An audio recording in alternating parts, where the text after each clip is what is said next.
This was, in reality, one of the most costly problems of ancient history, and perhaps one of the most frightening. Because many empires didn't fall due to enemy armies, they fell because of this. Not strategy, not courage, not even leadership.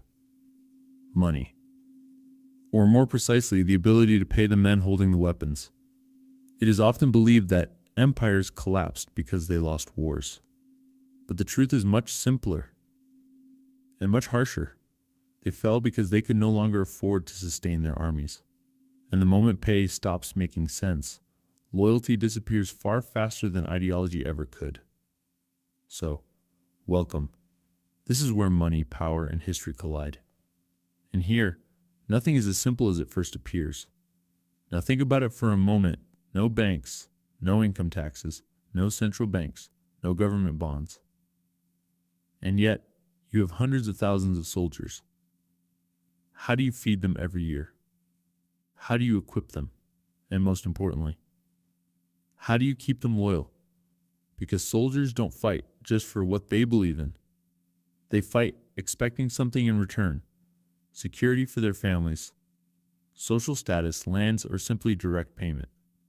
And once armies stopped being temporary forces and became permanent institutions, war effectively turned into a payroll problem.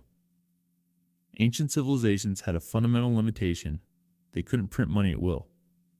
Constant borrowing wasn't an option. And when the treasury ran dry, there was no mechanism to save them. That's why they had to anchor their military power to something tangible: metal extracted from the earth, land taken by force, or human labor brought under control. And this wasn't just an economic issue. It shaped how societies functioned, who carried the burden, and who paid the price when things went wrong.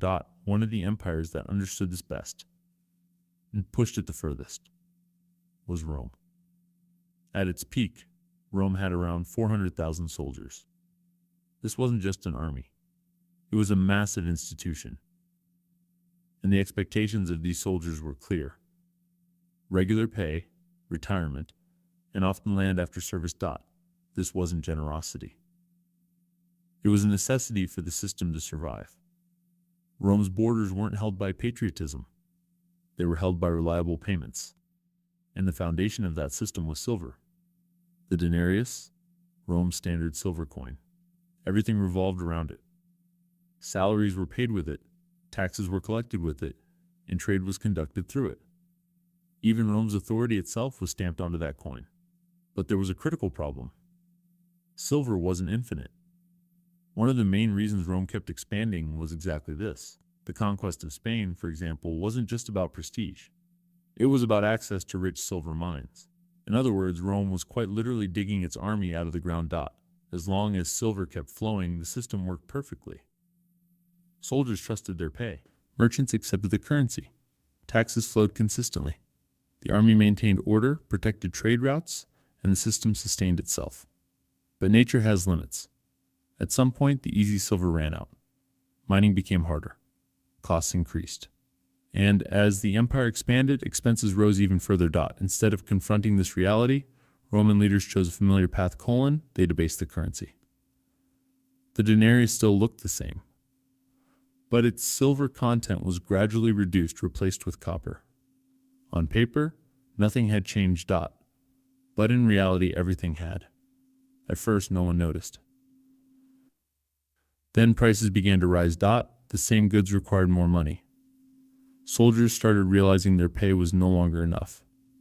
So the state raised wages, but with increasingly devalued currency. And a cycle began. Prices rose, wages increased, more money was issued. Prices rose even further. In other words, inflation. But this didn't happen overnight. It unfolded gradually through small, reasonable decisions. And those small decisions eventually hollowed out the entire system. What's interesting is that the army realized this before anyone else. Soldiers began demanding higher pay. Emperors who couldn't meet those demands were removed, sometimes violently. Loyalty was no longer to the state, but to whoever could pay. At a certain point, Rome wasn't controlling the army anymore. The army was controlling Rome. Meanwhile, what was happening to society? Taxes were rising. Trade was becoming more difficult. Purchasing power was declining. People were losing their savings, and they had no say in any of it. What initially seemed like a clever solution slowly turned into a transfer of wealth, from the people to the state, and from the state to the army. Here's the irony. Rome didn't fall because it abandoned silver. It fell because it depended on it too much. When the flow of metal stopped, the system collapsed. By the 3rd century, the denarius was almost entirely copper. Soldiers were no longer paid in money, but in food or land. The economy fragmented. Trust disappeared. And the empire that once ruled the Mediterranean began collapsing under the weight of its own payroll. But Rome wasn't unique. It was simply an early example of a pattern that would repeat throughout history. Because armies are always paid with something real: metal, land, labor, or loot. And whatever that something is, society shapes itself around it. As Rome declined, it turned once again to expansion as a solution. Because if you can't pay your army with money, you pay it with conquest. But expansion doesn't last forever. Take the Assyrian Empire, for example. It was built entirely on this system.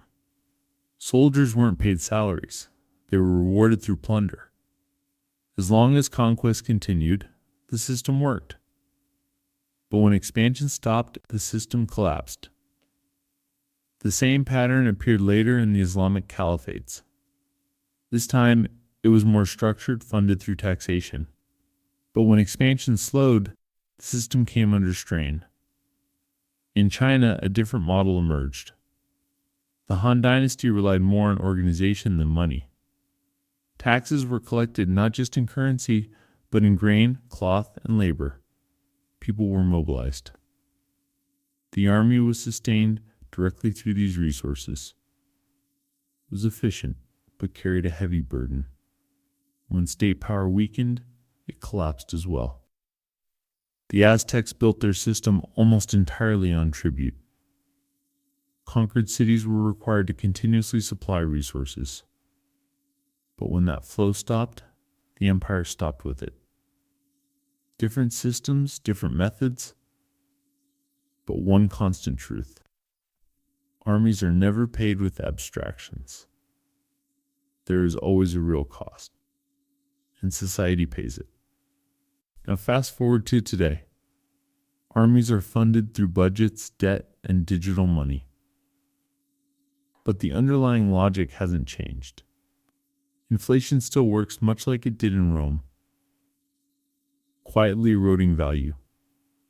Debt has replaced tribute. And the burden still falls on the public. The most dangerous illusion isn't that history repeats itself. It's that we believe we've outgrown it. Empires don't collapse because they lose wars. They collapse because they can no longer sustain power. And that collapse doesn't come all at once. First, trust erodes. Then stability. Then unity. That's why understanding economic history isn't just knowledge. It's a form of self-defense.